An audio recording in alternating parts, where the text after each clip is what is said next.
So what you do is you sit in your meditation and you ask yourself 10 questions to which you know the answer to, as you would answer from the voice of your conscience, the voice of wisdom, or the voice of truth, which you know to be correct. So for example, you might ask yourself, is it right to kill somebody for no reason? And you'd hear a voice in your head saying no. And you might ask the question, is it right to cheat on my wife?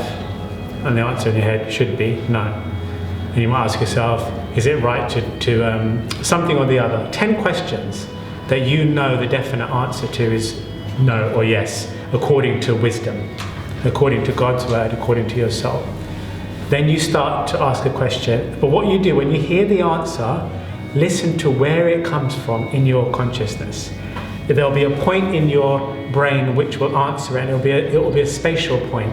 So you'll hear the voice from a certain part of your head, and it will sound a certain way, it will be in a certain tone, it will have a certain feeling to it, a certain resonance, and it will have a character, it will have a pace, it will have a volume, and it will have a particular point in your brain where you hear the voice at, when you know the definite answer. Then you start asking questions which are a bit more 50-50, okay? And you'll recognize whether it's that voice or not that's answering, okay? So if you ask a question, is it right for me to cancel my classes? Or is it right for me to respond in this way to my cousin because of what she said? And that if the answer comes from that same voice, then you know you're starting to understand the voice of wisdom within you and the voice of truth and consciousness. If it's coming from a very different place and in a very different way, you're starting to know, okay, maybe that's my ego. So again, you start asking yourself the real questions that you don't know the answers to, or some 50-50 ones to test it a bit, and you see if it's the same voice that gave you the true answer. And you listen, and you practice, and you practice, and you practice this way until you're starting to hear the voice of your conscience and understand it properly. With practice, you'll know it always.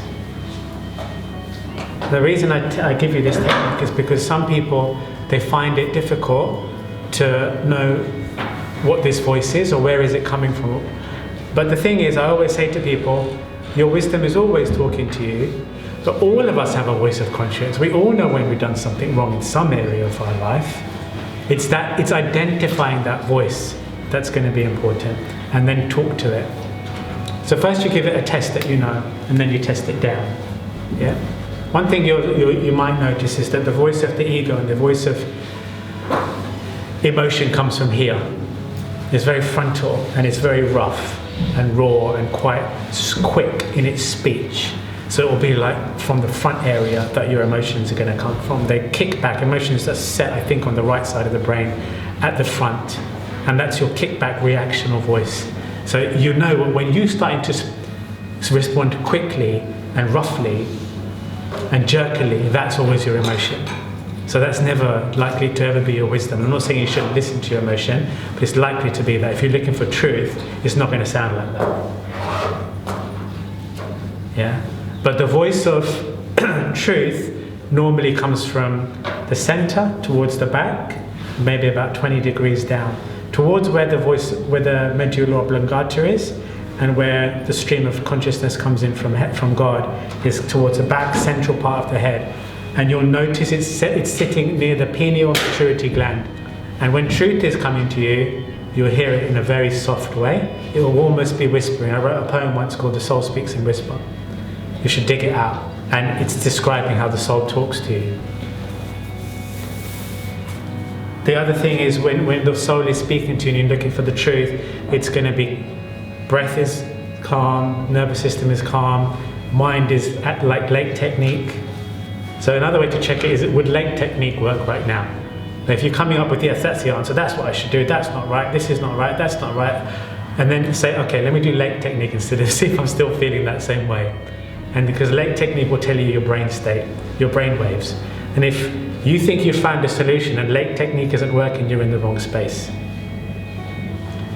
If lake technique is working and then you find your solution, it's coming from that place in your brain, then you know everything is queued up. Yeah, that probably is wisdom. So you've always got to check your brain state before you get your solution. So it's not just ego or emotion. And remember, the word emotion itself is motion, oscillation, movement. So emotion is always going to be vibration. So remember, in yoga, we're trying to come back to a still space. So when we're working from emotion, either emotion is working for us, like we're using emotion for a certain end, like using emotion and passion to drive yourself to do something or to fight. Okay, but that must be your horse with guidance. Emotion can't run the whole thing for you. But feeling is still. So the difference, emotion and feeling. Emotion is movement, you're making rash movements. When you do something out of spiritual feeling, it's always still. So we're always working from a place of feeling. That should be a calm space. So again, coming back to wisdom or truth or answers or solutions, it should be coming from also a still space. To find, if you're looking for the truth, if you're looking for the real answer, it should be coming from a really still space within you.